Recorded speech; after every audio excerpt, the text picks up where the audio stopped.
तो यह हमारा रसायन शास्त्र का पहला अध्याय जो कि रासायनिक अभिक्रियाएं एवं समीकरण है, इसका पार्ट 2 वीडियो है। इससे पहले हम लोग पार्ट 1 वाले वीडियो में इससे पहले जितना भी बातें था सारा का सारा देख लिए है, और उससे आगे जो चीज हम लोग पिछला वीडियो में नहीं देखे थे वह चीज आज की इस वीडियो में देखने वाले हैं। तो बस आप लोग इस वीडियो में बने रहिए। आज की इस वीडियो में हम लोग जो है बहुत कुछ जानेंगे, जैसे कि विस्थापन अभिक्रिया क्या है, द्विविस्थापन अभिक्रिया क्या है, अवक्षेपण अभिक्रिया क्या है, उदासीनीकरण अभिक्रिया क्या है, बहुत सारा ऑक्सीकरण अभिक्रिया क्या है, उपचयन अभिक्रिया क्या है, सारा का सारा अभिक्रिया जो है बाकी का जो बच गया था वो हम लोग इस वीडियो में कवर करने वाले हैं। तो आप लोग बस इस वीडियो में बने रहिए। मुझे पता है कि आप लोगों को इस जो चैप्टर या जो है इसमें जो है बहुत सारा चीज याद करने में दिक्कत होगा, जैसे कि कौन सा धातु अधिक क्रियाशील है, कौन सा धातु कम क्रियाशील है, इसको हम याद करें कैसे, सारा का सारा जो है हम ट्रिक लेके आए हुए हैं जिससे कि आप जो है उसको जो है आसानी से याद कर सकते हैं। तो चलिए इस वीडियो को स्टार्ट करते हैं। और अगर आप इससे पहले का जो पार्ट 1 वीडियो है वह वीडियो आप नहीं देखे हैं तो उसका भी लिंक डिस्क्रिप्शन में है, आप जाके जो है वह भी वीडियो देख सकते हैं अगर आप वह वीडियो नहीं देखे हैं तो।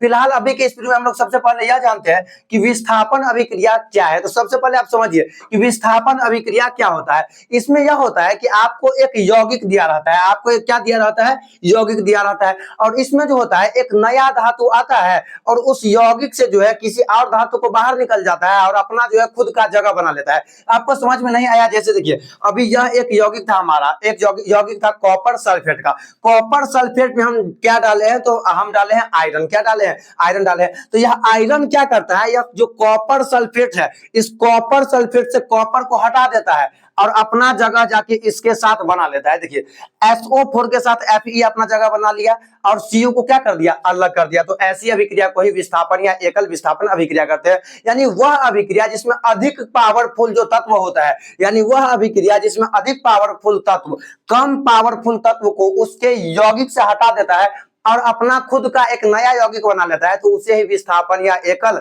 विस्थापन अभिक्रिया कहा जाता है। आपको समझ में नहीं आया, देखिए सबसे हम आसानी से आपको बताते हैं। जैसे मान के चलिए यह हमारा एक तत्व है, इसके बाद हम ले लेते हैं एक यौगिक ले लेते हैं, यह हमारा एक यौगिक है। अब यह क्या करता है, यह जो पहला वाला होता है यह अंतिम वाले के साथ जाके चिपक जाता है। यानी पहला वाला क्या करता है, इसके साथ जाके चिपक जाएगा और वह जो पहले से उसके साथ था उसको अलग कर देगा। जैसे देखिए ए हमारा जाके सी के साथ चिपक जाएगा तो यह क्या बना देगा, AC बना देगा, और यह जो बी था इसको लात मार के उससे बाहर निकाल देगा, उसको क्या कर देगा, बाहर निकाल देगा। तो ऐसी अभिक्रिया को हम लोग विस्थापन या एकल विस्थापन अभिक्रिया करते हैं। और बताइए ऐसा क्यों होता है, यह ए बी को बाहर क्यों निकाल दिया, आपको पता है ऐसा क्यों होता है, क्योंकि यह जो ए है बी से अधिक पावरफुल है, इसीलिए बी को बाहर निकाल दिया है, अपना खुद जाके जो है सी के साथ चिपक गया है। तो इस ऐसी ही अभिक्रिया को विस्थापन या एकल विस्थापन अभिक्रिया करते हैं। चलिए एक बार हम लोग इसका जो परिभाषा है वह भी देख लेते हैं। तो वह रासायनिक अभिक्रिया जिसमें अधिक क्रियाशील परमाणु, यह हमारा कौन सा परमाणु था, अधिक क्रियाशील परमाणु। तो वह रासायनिक अभिक्रिया जिसमें अधिक क्रियाशील परमाणु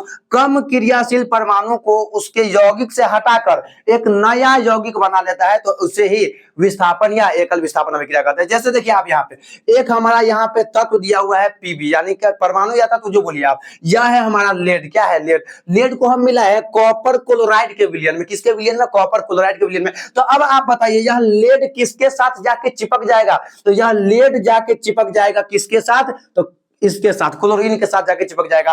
तो लेड क्लोराइड बन जाएगा। क्या बन जाएगा, लेड क्लोराइड बन जाएगा। और किसको बाहर निकाल देगा, कॉपर को बाहर निकाल देगा। और अब आप बताइए ऐसा क्यों होता है, तो ऐसा इसलिए होता है क्योंकि यह जो हमारा लेड है यह अधिक पावरफुल है, किससे, तो कॉपर से। समझ में आ गया आपको ऐसा क्यों होता है। तो विस्थापन अभिक्रिया वही है जिसमें मान के चलिए पहले से एक खुशहाल कोई चीज है, जैसे देखिए पहले से ही कोई चीज खुश है, दो चीज आपस में मिला हुआ है, तो यह क्या करता है, उस दोनों के बीच में जाके अपना जगह बना लेता है और उसमें से एक को बाहर फेंक देता है। तो वैसे ही अभिक्रिया को विस्थापन या एकल विस्थापन अभिक्रिया कहते हैं। जैसे देखिए यहाँ पे कॉपर सल्फेट दो चीज का यह यौगिक था, एक तीसरा इसमें आ गया और वह तीसरा कौन है, Zn है। क्या है, Zn है। तो यह देखा है इस दोनों में से जो है यह जो है कम पावरफुल है, तो यह Zn क्या किया है, इस कम पावरफुल को बाहर निकाल दिया है और अपना खुद जो है SO4 के साथ चिपक गया है, इसीलिए बन गया है जिंक सल्फेट। और यह जो कॉपर था इसको बाहर निकाल दिया है। तो आप यहाँ पे इतना बात याद रखिएगा कि यह जो तत्व या परमाणु होगा यह आखिरी वाले से जाके मिलेगा, पहले वाले से नहीं, आखिरी वाला से। देखिए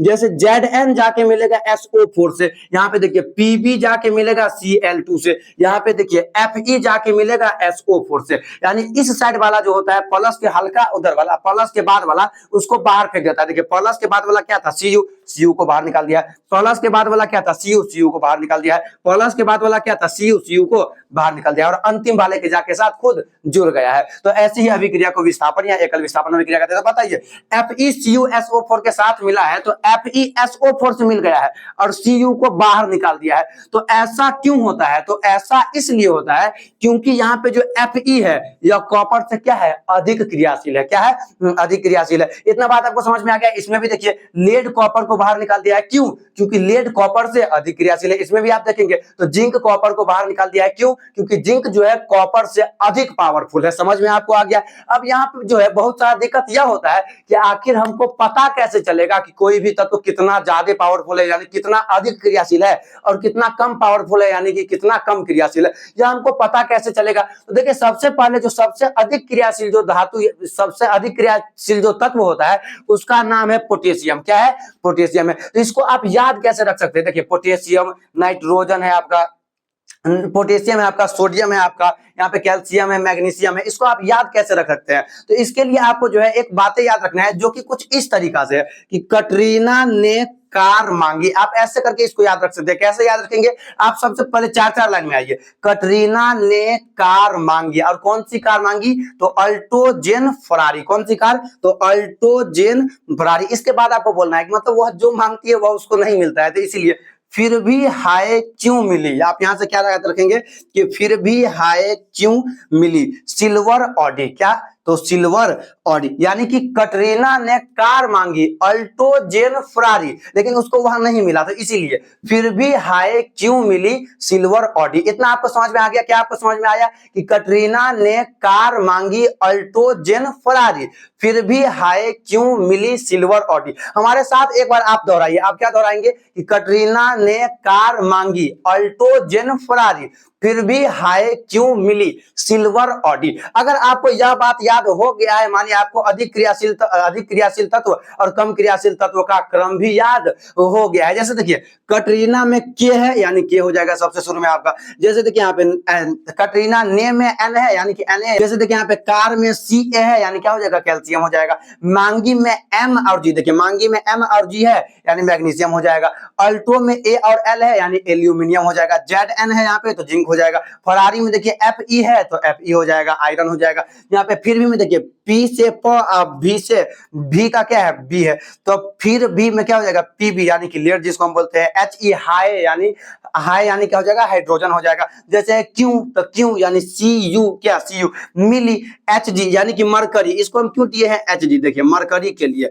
मिली यानी मरकरी। इसके बाद सिल्वर यानी ए जी और डी यानी एयू। इतना आपको याद हो गया। तो बताइए कि सबसे अधिक क्रियाशील तत्व कौन है, तो आप बोलेंगे कटरीना यानी के। सबसे कम क्रियाशील तत्व कौन है, तो फिर भी हाय क्यों मिली सिल्वर ऑडी यानी एयू। यानी सबसे अधिक क्रियाशील तत्व के है और सबसे कम क्रियाशील तत्व एयू है। ऐसे करके आप जो है याद रख सकते हैं। बाकी बात इसका घटते क्रम में है। देखिए सबसे अधिक क्रियाशील है, सबसे अधिक क्रियाशील जो तत्व है वह है के, उसके बाद है एन ए, उसके बाद है सी ए, उसके बाद है एम जी, उसके बाद है ए एल।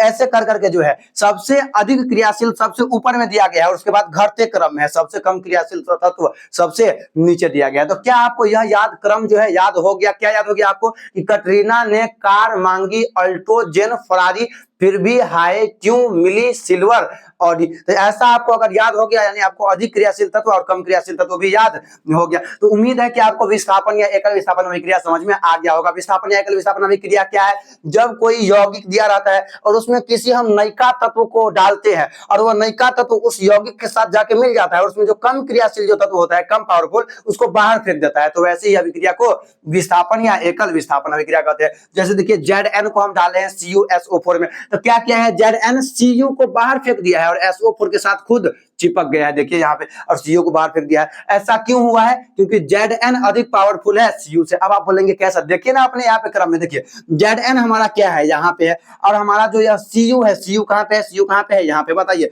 ऊपर कौन है, तो ऊपर है Zn, यानी Zn के पास ज्यादा पावर है, तो इसीलिए Zn जाके चिपक गया है SO4 के साथ, और चूंकि Cu नीचे है यानी इसको थोड़ा कम पावर है, इसीलिए Cu को बाहर फेंक दिया है। तो यही तो विस्थापन या एकल विस्थापन अभिक्रिया है। कोई यौगिक दिया रहता है, उसमें एक नयिका तत्व जाता है और उस यौगिक से किसी तत्व को बाहर फेंक देता है और खुद उसमें जाके चिपक जाता है, तो वैसे ही अभिक्रिया को क्या कहा जाता है, विस्थापन या एकल विस्थापन अभिक्रिया कहा जाता है। इसके बाद है द्वि विस्थापन अभिक्रिया। तो देखिए क्या होता था, विस्थापन अभिक्रिया में किसी एक यौगिक में दूसरा तत्व जा रहा था, लेकिन द्विविस्थापन अभिक्रिया में क्या होता है, दोनों यौगिक ही होता है। जैसे देखिए यहाँ पे लेड नाइट्रेट दिया गया है और पोटेशियम आयोडाइड दिया गया है, यानी दोनों इसमें यौगिक रहता है। उसमें क्या था, एक यौगिक रहता था और एक तत्व प्रवेश करता था, लेकिन इसमें दोनों यौगिक ही होता है। तो पहले हम लोग इसका परिभाषा देख लेते हैं कि वह रासायनिक अभिक्रिया जिसमें दो यौगिक, बोले हैं हम आपको, उसमें एक यौगिक था और एक तत्व जा रहा था, लेकिन इसमें दोनों यौगिक ही होता है। तो वह रासायनिक अभिक्रिया जिसमें दो यौगिक अपने आयनों की अदला बदली कर दो नए यौगिक बनाता है, यानी दो को नयिका यौगिक है,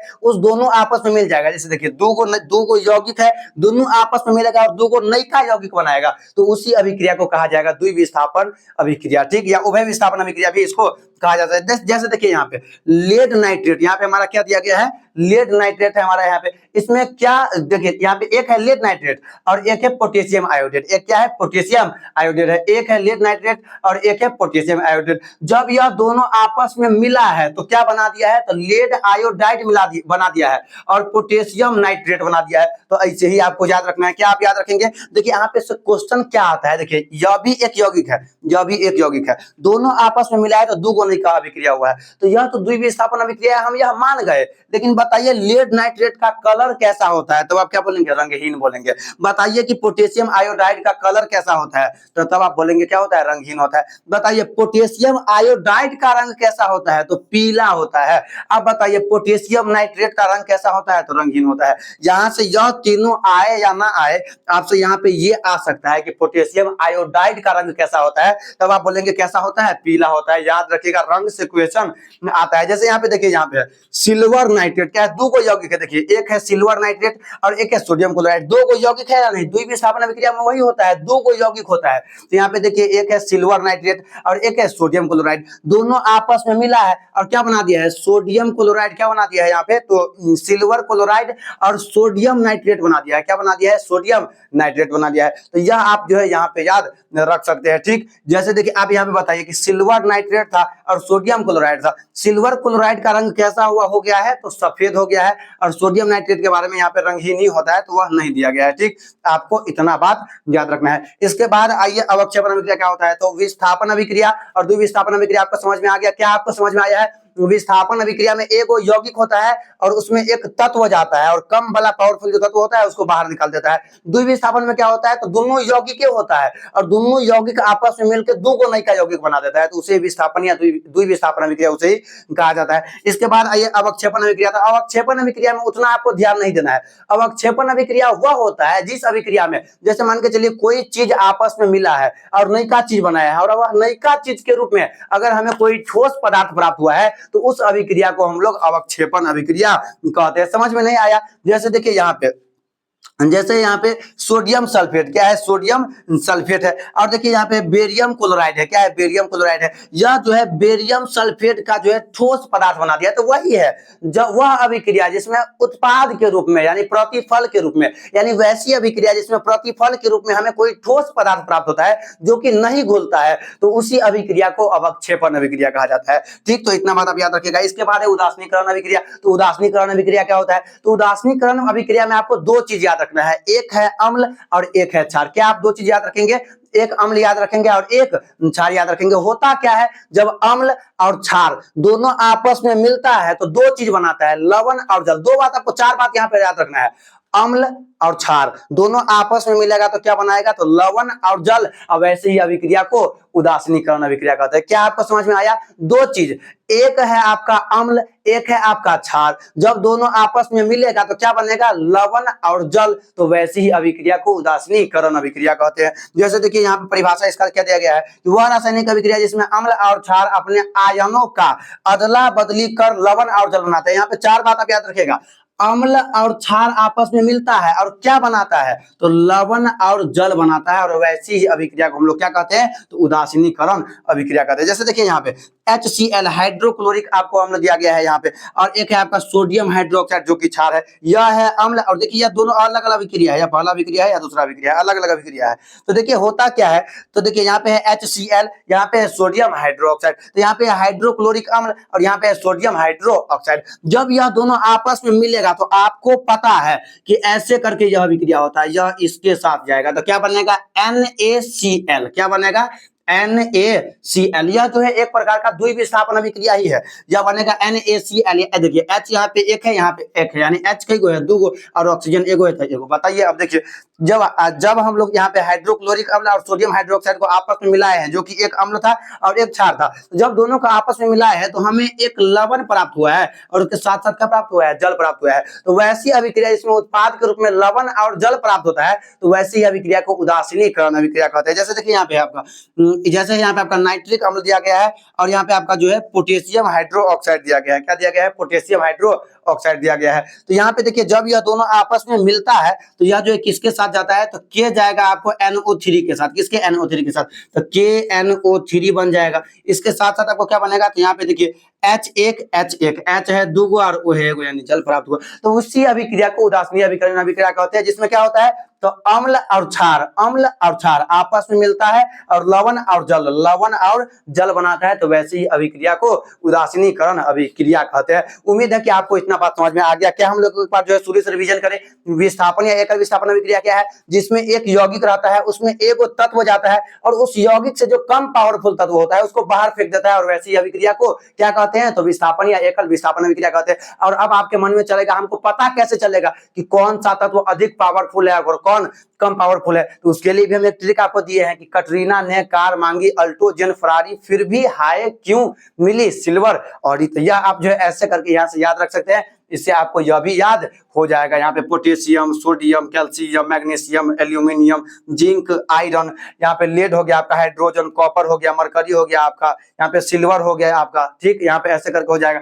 तो ऐसे करके जो है आप इसको याद रख सकते हैं। द्विविस्थापन अभिक्रिया क्या है, जिसमें दो गो यौगिक होता है। क्या होता है, दो गो यौगिक होता है और दोनों आपस में मिल जाता है और दो गो नई का यौगिक बना देता है, तो उसे ही द्विविस्थापन अभिक्रिया कहा जाता है। थोड़ा इसमें हम आपको समझा देते हैं। जैसे देखिए आपको पता कैसे चलेगा, यह के वाला जाएगा इसके साथ, किसके साथ, इसके साथ, और पी भी जाएगा आई के साथ, यानी प्लस के चिन्ह के हल्का उधर हल्का इधर, प्लस के चिन्ह के बाद वाला एक दूसरा के साथ मिलता है। जैसे देखिए के मिलेगा आपका आई के साथ, ठीक, और NO3 आपका मिलेगा पीबी के साथ। यहाँ पे देखिए जैसे मैं यहाँ पे आप देखिए यहाँ पे गलती हो गया, या तो उत्पादे था। यहाँ पे देखिए यहाँ पे आपका क्या है, Na जाएगा NO3 के साथ और Ag जाएगा Cl के साथ। यहाँ पे देखिए आपको हम आसानी से समझाते हैं। जैसे यहाँ पे है दो गो यौगिक है AB और एक है आपका CD। क्या है, CD। तो कौन किसके साथ जाएगा, तो B जाएगा C के साथ। ऐसे होता है, प्लस का जो थोड़ा इस साइड वाला होता है, थोड़ा उस साइड वाला, दोनों आपस में मिलता है और यह वाला अंतिम वाला के साथ जाके मिलता है। तो B जाएगा C के साथ, तो BC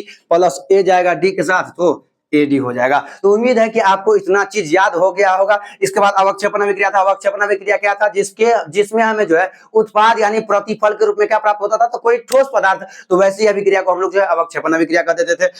उदासीनीकरण अभिक्रिया क्या था, जिसमें दो गो चीज अम्ल और क्षार दोनों आपस में मिलता था और लवण और जल बनाता था, तो उसे हम लोग उदासीनीकरण अभिक्रिया कहते थे। तो उम्मीद है कि इतना बात आपको समझ में आ गया होगा। अब हम लोग जो है इससे आगे देखते हैं। अब हम लोग बढ़ते हैं उससे आगे, और उससे आगे जो है वह है उपचयन और अपचयन अभिक्रिया की। उपचयन अभिक्रिया आखिर क्या होता है और अपचयन अभिक्रिया आखिर क्या होता है, और यह जो है एकदम आसान है। देखिए सबसे पहले उपचयन अभिक्रिया क्या होता है, तो उपचयन अभिक्रिया में आपको दो बात याद रखना है। या तो उपचयन अभिक्रिया क्या होता है, या तो किसी भी चीज में ऑक्सीजन जुटेगा या किसी भी चीज से हाइड्रोजन हटेगा। अगर किसी भी चीज में क्या होगा, ऑक्सीजन जुटेगा, यानी ऑक्सीजन जुटेगा और हाइड्रोजन क्या होगा, हटेगा। तो अगर किसी भी चीज में ऑक्सीजन जुटता है और उस चीज से या तो हाइड्रोजन बाहर निकलता है, तो उसे ही कहा जाता है उपचयन अभिक्रिया। पहले हम लोग इसका परिभाषा देख लेते हैं। तो किसी पदार्थ में ऑक्सीजन का जुड़ना, या तो किसी पदार्थ में ऑक्सीजन जुटेगा या किसी पदार्थ से हाइड्रोजन क्या हो जाएगा, तो निकलेगा। यानी किसी पदार्थ में ऑक्सीजन का जुड़ना और हाइड्रोजन का निकलना ही क्या कहलाता है, ऑक्सीकरण अभिक्रिया कहलाता है,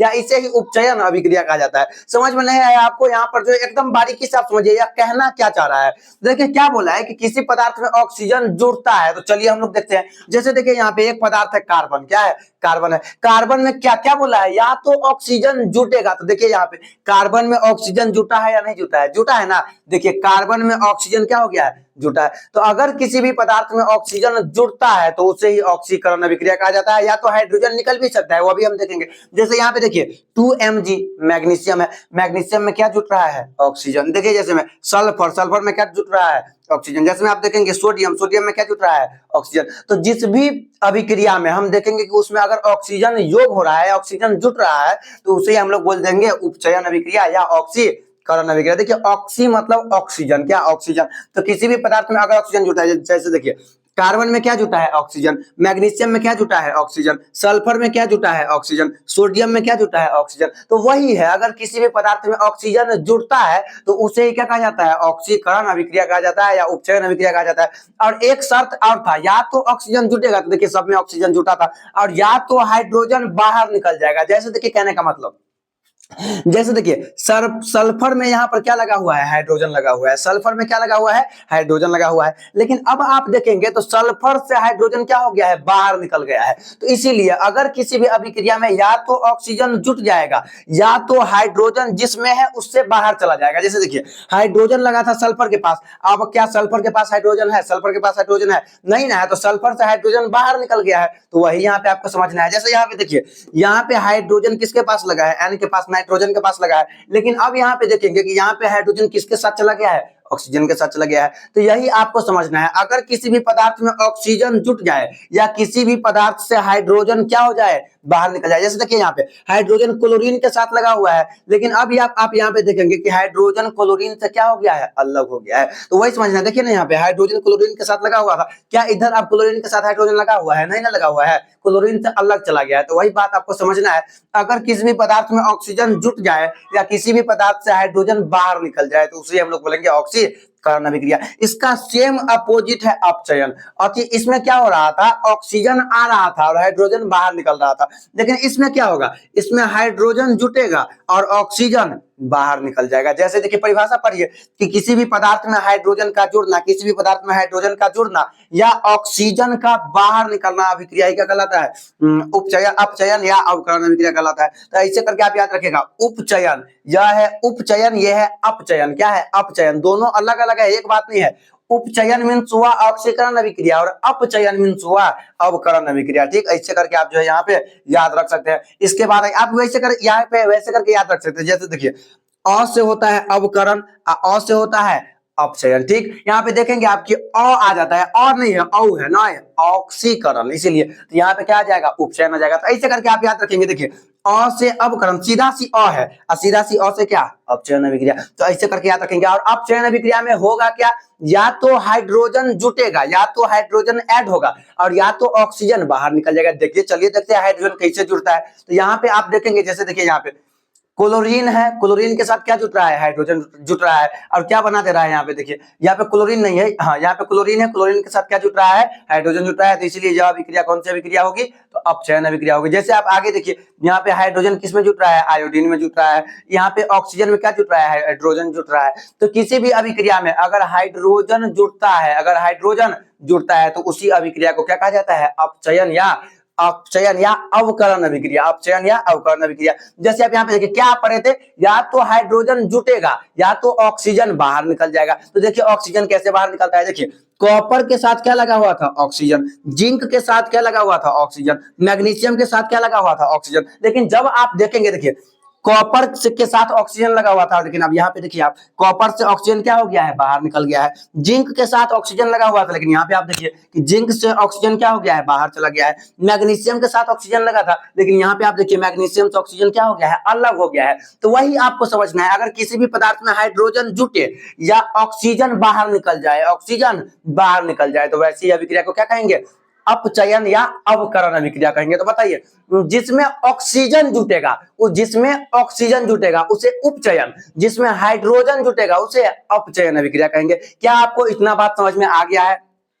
तो अब हम लोगों को दो चीज पढ़ना है, एक है ऑक्सीकारक पदार्थ और एक है अवकारक पदार्थ। ऑक्सीकारक पदार्थ क्या होता है, जैसे देखिए यहाँ पे आप कि वे पदार्थ जिसके कारण उपचयन की अभिक्रिया होती है, यानी वह पदार्थ जो उपचयन का अभिक्रिया करवाता है उसे ही क्या कहा जाता है, ऑक्सीकारक या उपचायक पदार्थ कहा जाता है। ठीक, जैसे में देखिए सभी अधातु हो जाएगा, जैसे में सभी अधातु हो जाएगा। अपवाद इसका याद रखिएगा क्या होता है, तो कार्बन होता है। अब कारक क्या होता है, तो वे पदार्थ जो अपचयन की अभिक्रिया करवाती है उसे क्या कहा जाता है, अपचायक कहा जाता है। क्या कहा जाता है, अपचायक कहा जाता है।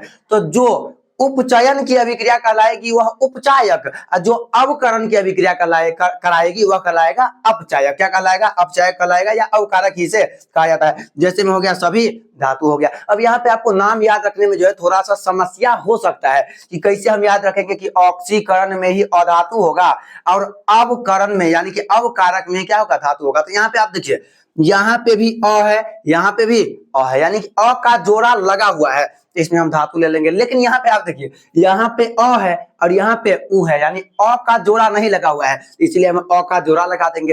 तो ऑक्सीकारक या उपचयक में देखिए उ है और नहीं है, तो इसीलिए हम ले लेंगे अधातु। इसमें देखिए दोनों में अ है, तो इसीलिए ले लेंगे यहाँ पे धातु। क्या आपको इतना बात समझ में आ गया? अब हम लोग बढ़ते हैं कि रेडॉक्स अभिक्रिया क्या है, जिसे ही अपचय अभिक्रिया कहा जाता है। तो रेडॉक्स अभिक्रिया क्या होता है, अगर अपचयन या उपचयन दोनों अभिक्रियाएं एक साथ होती है तो उसे ही रिडॉक्स अभिक्रिया कहा जाता है। कहने का मतलब यह हुआ कि ऑक्सीकरण और उपचयन अभिक्रिया के सम्मिलित रूप को ही रेडॉक्स अभिक्रिया कहा जाता है। जैसे में देखिए यहाँ पे आप कि वह रासायनिक अभिक्रिया जिसमें उपचयन और अपचयन दोनों क्रियाएं एक साथ होती है उसे ही रेडॉक्स अभिक्रिया कहा जाता है। आप इसका कहने का मतलब समझिए, परिभाषा हमको नहीं रखना है, हमको उसका कहने का मतलब समझना है। ठीक, यहाँ पे आप देखेंगे, जैसे देखिए यहाँ पे इसमें क्या होगा रेडॉक्स अभिक्रिया में, तो ऑक्सीकरण भी होगा और अपचयन भी, यानी कि उपचयन भी होगा और अपचयन भी होगा। ऑक्सीजन जुटेगा और या तो हाइड्रोजन जुटेगा, या तो ऑक्सीजन बाहर निकलेगा या तो हाइड्रोजन बाहर निकलेगा, यानी दोनों काम एक साथ होगा। जैसे इसका कहने का मतलब समझिए, जैसे देखिए ये कहना क्या चाह रहा है, जैसे देखिए मैं क्या है कि कॉपर ऑक्साइड में हाइड्रोजन जुट रहा है, तो जब हाइड्रोजन जुट रहा है इसका मतलब यह कौन सा अभिक्रिया हुआ, तो अपचयन अभिक्रिया हुआ। और यहाँ पे आप देखेंगे, देखिए कॉपर के साथ ऑक्सीजन लगा हुआ था तो ऑक्सीजन हट गया, तो ऑक्सीजन हट गया है, यह भी अपचयन अभिक्रिया हुआ। लेकिन आप यहाँ पे एक चीज गौर कीजिए कि हाइड्रोजन में यहाँ पे क्या जुट रहा है, ऑक्सीजन जुट रहा है। तो जब ऑक्सीजन जुट रहा है तो कौन सा अभिक्रिया होगा, ऑक्सीकरण या उपचयन अभिक्रिया होगा। जैसे अगला नंबर एग्जांपल देखिए, जिंक ऑक्साइड है, क्या है, जिंक ऑक्साइड है। तो यहाँ पे आप एक चीज देखेंगे कि जिंक से ऑक्सीजन क्या हुआ है, हट गया है। तो जब ऑक्सीजन हट गया है तो कौन सा अभिक्रिया हो, ऑक्सीजन हटा तो कौन सा अभिक्रिया होगा, अपचयन अभिक्रिया होगा। लेकिन आप यहाँ पे एक चीज देखेंगे, यहाँ से जिंक से ऑक्सीजन हटा है लेकिन कार्बन को तो ऑक्सीजन प्राप्त हुआ है। तो जब ऑक्सीजन यहाँ पे जिंक से हटा है तो यह अपचयन अभिक्रिया, और जब कार्बन को ऑक्सीजन प्राप्त हुआ है तो वह उपचयन अभिक्रिया। इसीलिए कहा जाता है कि ऑक्सीकरण और उपचयन दोनों क्रियाएं हमेशा साथ साथ होती है, जिसके सम्मिलित रूप को क्या कहा जाता है, तो रेडॉक्स अभिक्रिया कहा जाता है। जैसे भी यहाँ पे आप देखिए कि उपचयन एवं अपचयन, क्या यहाँ पे लिखा हुआ है कि उपचयन और अपचयन दोनों आपस में मिलता है तो कौन सा अभिक्रिया होता है, रेडॉक्स अभिक्रिया होता है।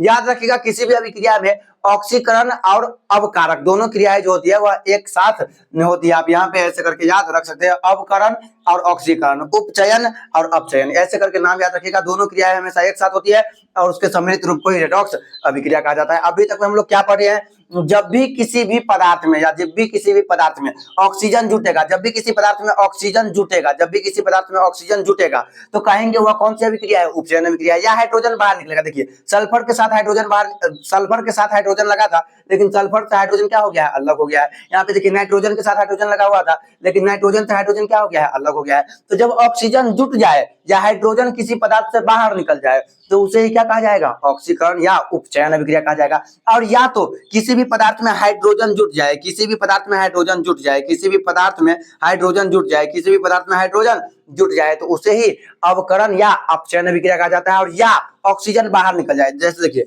यहाँ पे ऑक्सीजन लगा हुआ था, ऑक्सीजन क्या हो गया है, बाहर निकल गया है। जैसे देखिए कॉपर के साथ ऑक्सीजन लगा हुआ है ना, लेकिन अब हाइड्रोजन के साथ ऑक्सीजन लग गया है, कॉपर से जो है ऑक्सीजन बाहर निकल गया है। जिंक के साथ ऑक्सीजन लग रहा था लेकिन जिंक से ऑक्सीजन क्या हो गया है, बाहर निकल गया है। तो वही जब हाइड्रोजन जुटे या ऑक्सीजन बाहर निकले तो वही होगा अपचयन या अवकरण अभिक्रिया। तो आपको इतना बात समझ में आ गया। रेडॉक्स अभिक्रिया क्या है, जब दोनों को आपस में मिला देते हैं तो वही रेडॉक्स अभिक्रिया बन जाता है। तो उम्मीद है आपको आज का यह वीडियो अच्छा लगा होगा। अगर वीडियो अच्छा लगा है तो अपने किसी एक दोस्तों में वीडियो को शेयर कीजिए।